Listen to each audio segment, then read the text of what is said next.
Hello and welcome to the continuation of the Disney Era's Ranked mini-series. As I explained in the Golden Age video, I'm setting out to order Walt Disney Animation Studios movies from my least to most favorite separated by eras. In case you missed it, you might want to go check out the first video where I ranked the 5 movies of Walt Disney's Golden Age. I'll have the video linked on screen as well as in the description down below. This is the second episode of the series where we'll be covering the next section of movies known as the Wartime Era. Let's get into it.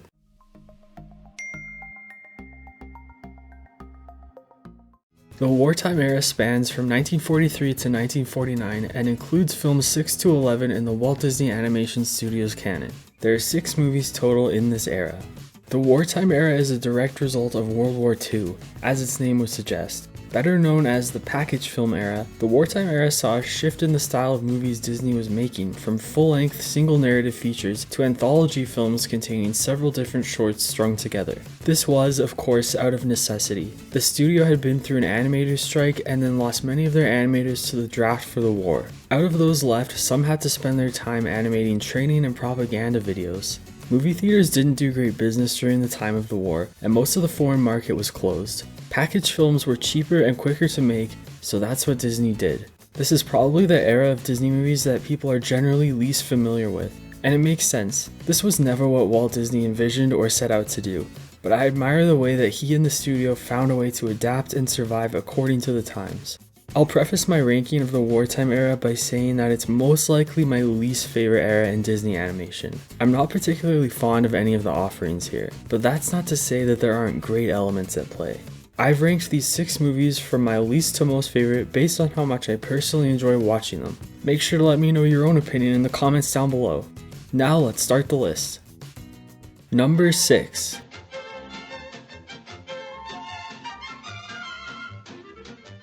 This might be the most well-known of the package films, largely thanks to the familiar face of Donald Duck.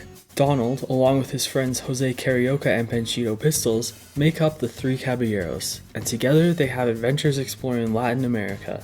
The Three Caballeros is like an unofficial companion piece to the first package film Saludos Amigos. Both films include Donald Duck and Jose Carioca, and were created as part of the studio's goodwill message to Latin America. The movie is made up of several individual segments that are strung together by the idea of Donald opening different gifts from his Latin American friends. It's a bit random, but I appreciate the attempt at making the movie somewhat cohesive. Donald's first gift is a movie projector and a documentary about birds.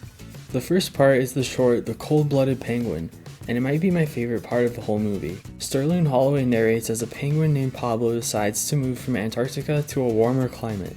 The animation is pretty cute here, and I like the theme about how it's part of human nature to never be satisfied. The documentary goes on to show some of the birds of South America, which I don't mind. I like birds. And then it finishes off with the Flying Gauchito. This is about something that's not a bird at all, but a flying donkey named Burrito who behaves like a bird. I'm not so big on this one. Next up is the entrance of Jose Carioca and a pop-up book that takes us to Bahia, Brazil. This part has some extremely gorgeous animation that makes great use of the multiplane camera, and the setting is really lovely. My 2 issues are that it gets annoyingly repetitive, and the big offender, live action. This was the first movie to mix animation with live action footage, and while I'm impressed, I just don't want live action in a Walt Disney Animation Studios movie. I'm sure it helps cut down on animation costs, and it's cool that they were still finding ways to be inventive, but personally, I do not like this. And the dancing goes on and on. After an intermission that looks like a cross between Fantasia and a funhouse mirror, we meet Panchito Pistols and finally the Three Caballeros are assembled. We then learn about the history of Christmas in Mexico. Again, this is pretty random, but it's always nice to see the work of Disney legend Mary Blair. The live action strikes again as the characters take a tour of Mexico on a flying carpet. Aladdin who? We sit through more endless dancing and then arrive at the very unnecessary and preposterous scene in which Donald lusts after countless live-action women in their bathing suits. We literally just watch Donald be horny for a different species in a different medium for minutes on end. It's so weird that it's almost entertaining, but at the end of the day, I don't need to see this.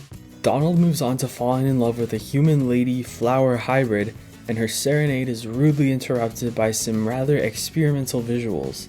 There's a grand finale, fireworks and all, and then we see those sweet words, "The end."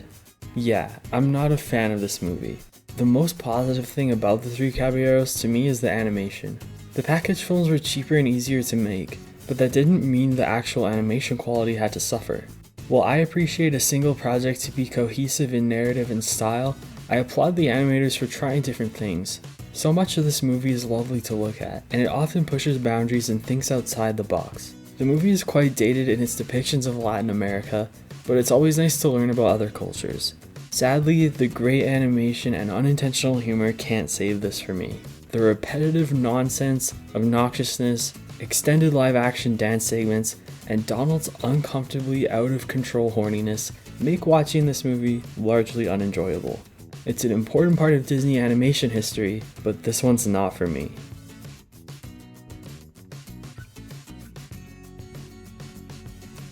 Number 5.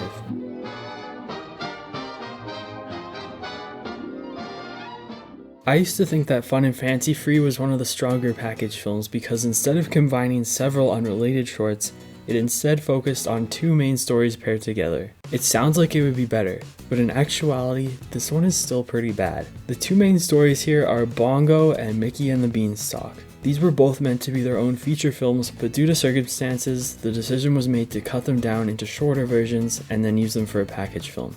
It was a good idea, but the execution seemed to miss the mark. To me, 2 longer stories sounds better than 10 short ones, but when the content isn't overly compelling, it's much easier to pay attention for several shorter narratives than 2 longer ones. Bongo is sort of like Dumbo and Bambi mashed together. Bongo is a circus bear who longs to be free and escapes to the forest, and the story is narrated by Dinah Shore, which I sort of like, but there isn't much purpose to it in my opinion. And it includes the most bizarre concept where the bears convey their romantic interest by slapping each other in the face. There's even a song about this called "Say It With a Slap." Since Bongo's not used to this whack-ass custom, it causes some trouble between him and his newfound love Lulubelle. She thinks he doesn't love her because he doesn't hit her. Questionable to say the least. I'm sure this was meant in good humor, but it's weird. After some conflict, Bongo and Lulubelle slap each other in the face and live happily ever after. The story is sometimes cute, sometimes boring, sometimes really odd, and the animation is good, but nothing really sticks out to me. I'm left feeling not much of anything for Bongo. I'm curious how they would have made this into a full-length feature, honestly.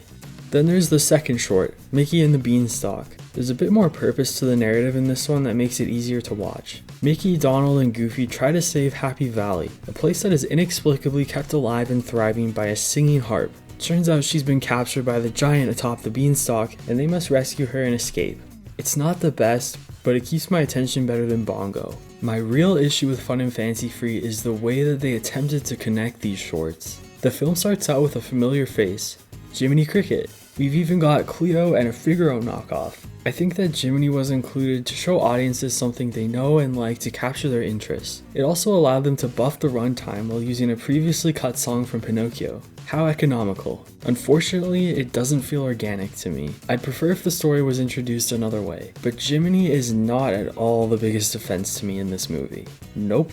After Bongo's conclusion, Jiminy finds an invitation to a party across the way, so of course he goes over and checks it out. And what he finds is completely normal and not strange or at all questionable. He finds Miss Luana Patton, a little girl, at her birthday party where the only other guests are Edward Bergen and his 2 ventriloquist dummies. No other kids or parents in sight. And this is the way that Disney chose to introduce the Beanstalk story. It might very well be the weirdest thing in the entire canon. I guess Edward Bergen was a big deal in the 40s, but enough to warrant this?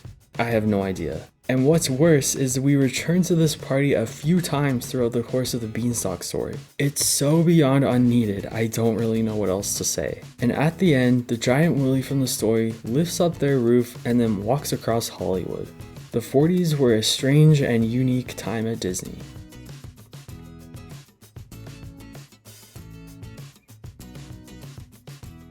Number 4.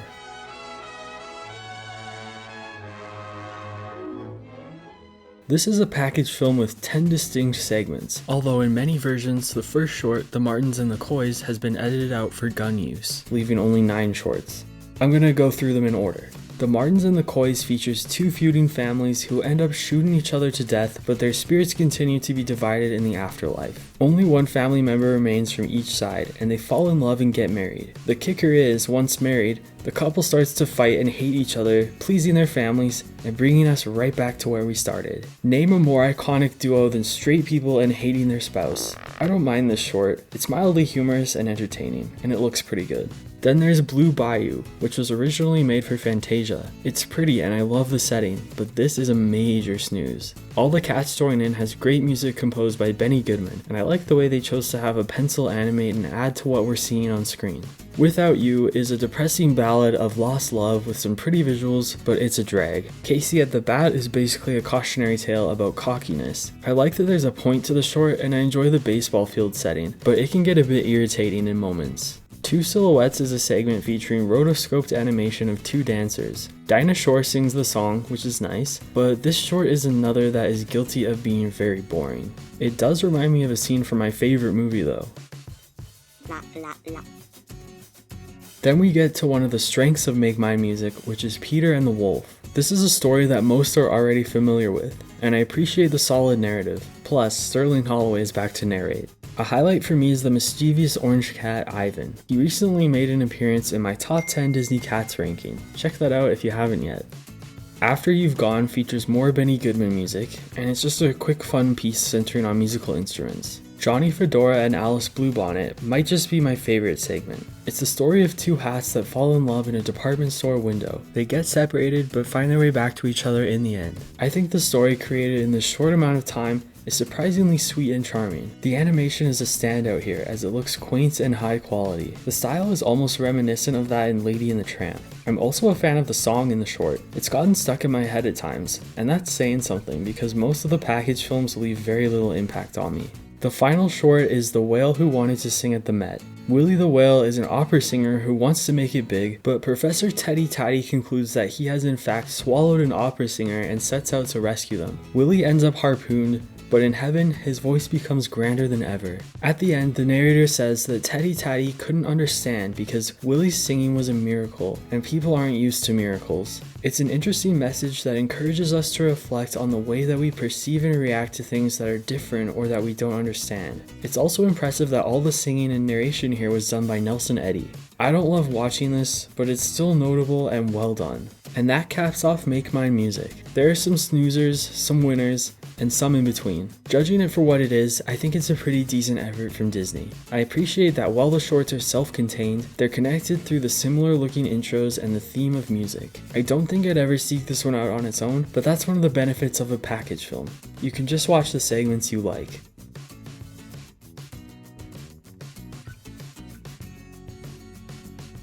Number 3.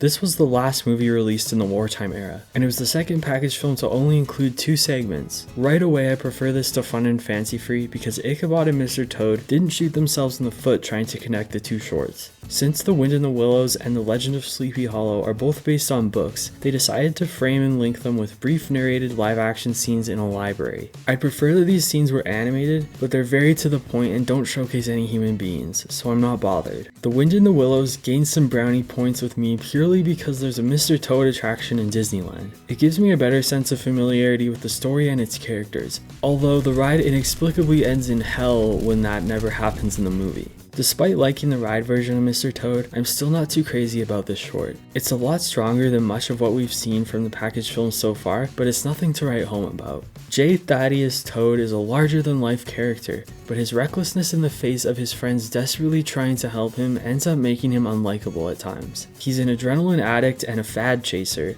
and while it's mostly played for humor, it does land him in some hot water, which is what propels the story. I really like the animation in this short, and Toad Hall is a fantastic setting. I also think the Merrily song is a great musical moment. Toad's friends are sweet, and Mr. Winky and the Weasel Gang are good villains, but for me, it's a little long for the attention I'm willing to devote to this story.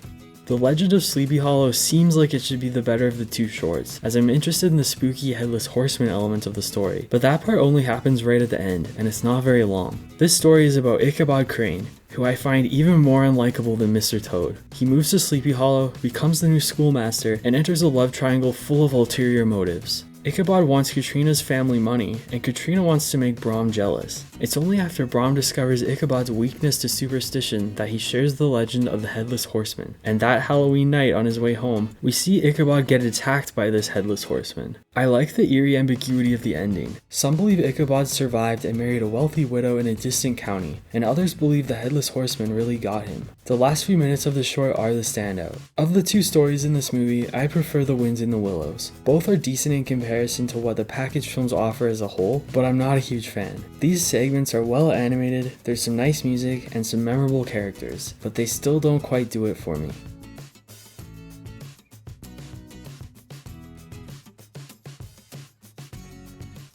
Number 2.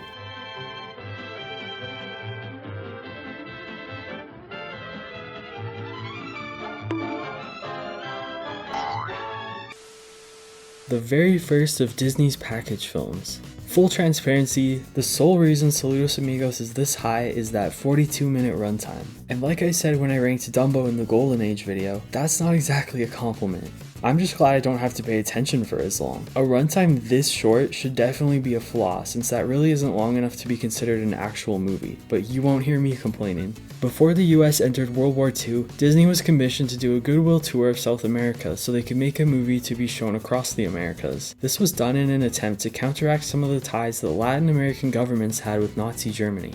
Saludos Amigos is guilty of including those pesky live-action scenes. At the start of each of the movie's 4 segments, clips of the animators going on their research trip to South America are included, and we see some of the people, cultures, and environments of different countries throughout the continent. Like in the Three Caballeros, it's nice to learn about other cultures, but this comes off like an extremely dated video that might have been shown in a social studies class. When it comes to the animated portions, I don't mind them. In the Lake Titicaca short, Donald Duck observes some of the culture before ending up on a very tall bridge with a stubborn llama. This bit is more like a traditional cartoon with slapstick humor. I think it's fun and the background animation is great.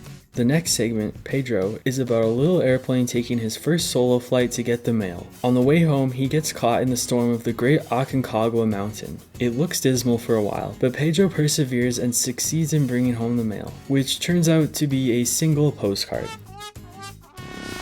This is my favorite segment in the movie. The design of the planes is endearing, and there's some great visuals to see on Pedro's journey. This almost looks like the blueprint for the Disney Toon Planes movies.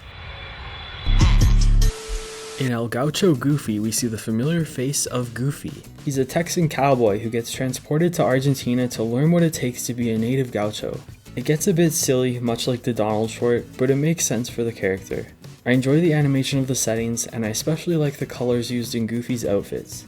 The last segment is Aquarela do Brasil, which is Portuguese for watercolor of Brazil. A paintbrush is animated as painting various scenes, and it's a cool technique that is really gorgeously executed. Paired with the catchy music, this is one of the best parts of the movie. Judging it for what it is, which is a cross between a commissioned project and an attempt to save money, Saludos Amigos is alright. I don't like the live action, but I generally like the animated shorts. There's a lot of standout animation, and with the extremely short runtime, this is certainly one of the easiest package films to get through.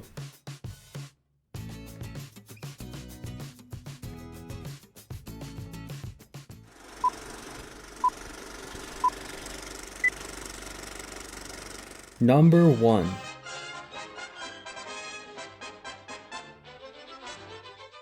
Melody Time is definitely my favorite of the package films, meaning that I sort of like it. The movie is comprised of 7 shorts, which I think is a good amount. The movie starts off with Once Upon a Winter Time, my favorite segment of any package film. It's the story of a couple on a romantic winter outing, and a rabbit couple mimics their actions. The girls end up in danger and the guys try to save them, but fail. Thankfully the other animals rescue them, but since the girls passed out, the guys get the credit in the end. The animation style used in this short is honestly god tier, and I believe that's a credit to Disney legend Mary Blair. The flat stylized backgrounds combined with the lovely color palette make this short so appealing and picturesque. It's absolutely perfect for the magical wintertime setting. Bumble Boogie follows a bee as he tries to escape a musical frenzy. It's set to the well-known track Flight of the Bumblebee and is a colorful, quick, and fun short. The Legend of Johnny Appleseed is Disney's version of the story of John Chapman as he roams the Midwestern states in the pioneer days, planting apple trees and evangelizing. The story isn't that gripping, and it runs a little long, but wow at this animation. The entire thing is stunning with a focus on the trees. It's done in a style reminiscent to Americana puzzles, and I love it so much I don't really care what the story is. Little Toot is the story of a tugboat named Little Toot, who wants to be just like his dad, Big Toot. But he always ends up causing trouble. After a particularly bad incident, Little Toot is exiled.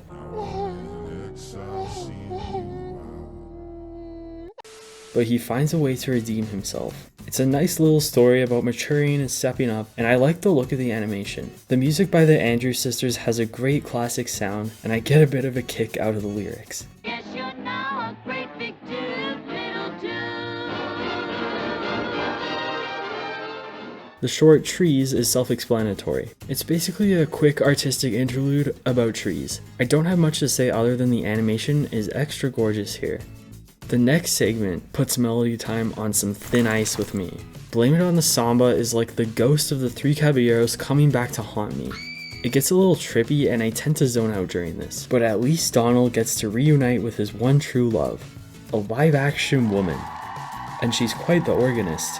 The last segment is Pecos Bill. It's over 20 minutes long, but I think the story is strong enough to warrant that, and I like spending time in the Wild West setting. Annoyingly, they inserted yet another live action scene here, but at least it makes sense for cowboys to tell stories around a fire. And hey, it's Weird Birthday Party Girl.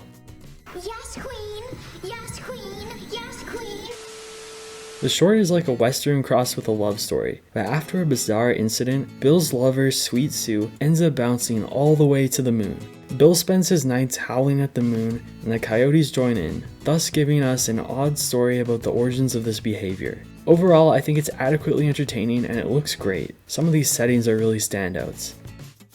And that's the end of Melody Time. I've ranked it first mostly because I find this collection of shorts to be the most appealing and watchable. There's some nice music and fantastic animation, and that's about it. There are standout moments, but there are also low points. I'd say it's decent, but despite topping this list, I don't see myself ever seeking Melody Time out for a movie night.